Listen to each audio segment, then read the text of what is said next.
Okay, this is just a quick video on how I do home composting. And so what I'll do is I'll get all my old magazines and junk mail and crap like that, and I'll just put it in here. This is a 21 sheet shredder. It's pretty tough, and the thing that I like about it too is that it does cross shredding. So you can see it, not only does it shred it long ways, so you got long strips, it also cuts it every inch or so. So this stuff is really good carbon for your compost, and what you want is 2/3 carbon to 1/3 nitrogen. Nitrogen comes from grass clippings, it comes from your food scraps, comes from banana peels. All that would be considered nitrogen. I know it's not 100% technically nitrogen, but that's basically the ratio. 2/3 of this, or wood chips or something else, or old leaves, to 1/3 gunk or nitrogen.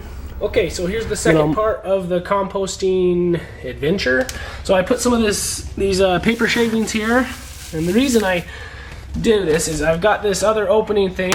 This is where I got my I got this little canister that opens up. We were having problems with flies and stuff, but between this thing and what we do is we grab this stuff, and you see there's a bunch of food and gunk in there.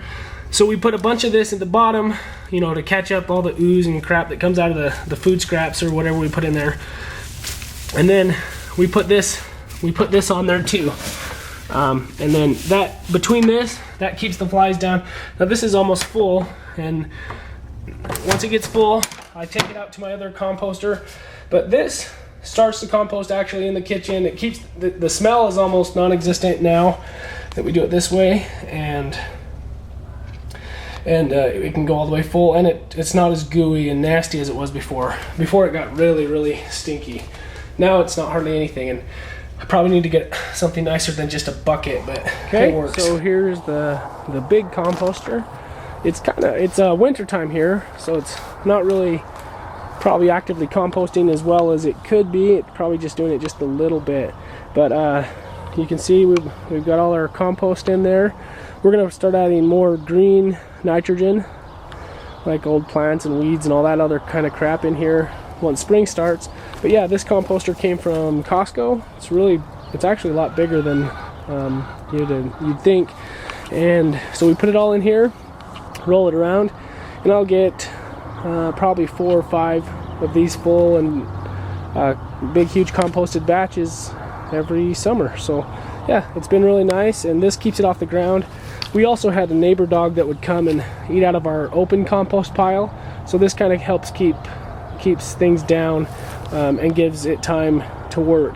The other nice thing is that somehow I put some dirt in here to get some of the microbes and stuff that needs to be in compost in it, and it introduced worms, and this thing is almost always full of red worms, those little red worms that eat garbage, and that's supposed to be really good for your garden too. So yeah, that's how we do our family composting, and we've really seen an impact on our garbage. I mean, we hardly ever have it full. It's almost always, I mean, we can go 2 weeks, 3 weeks, sometimes 4 weeks, depending on, so cutting out junk mail and paper and boxes and cereal boxes and all that crap and shredding it and putting it into compost really helps. And then we just put it around the yard and use it in gardening, and this compost is just awesome. Anyway, hopefully that gives you some ideas on what we're doing, and maybe give you some ideas on how it can help you too. All right, good luck. Bye.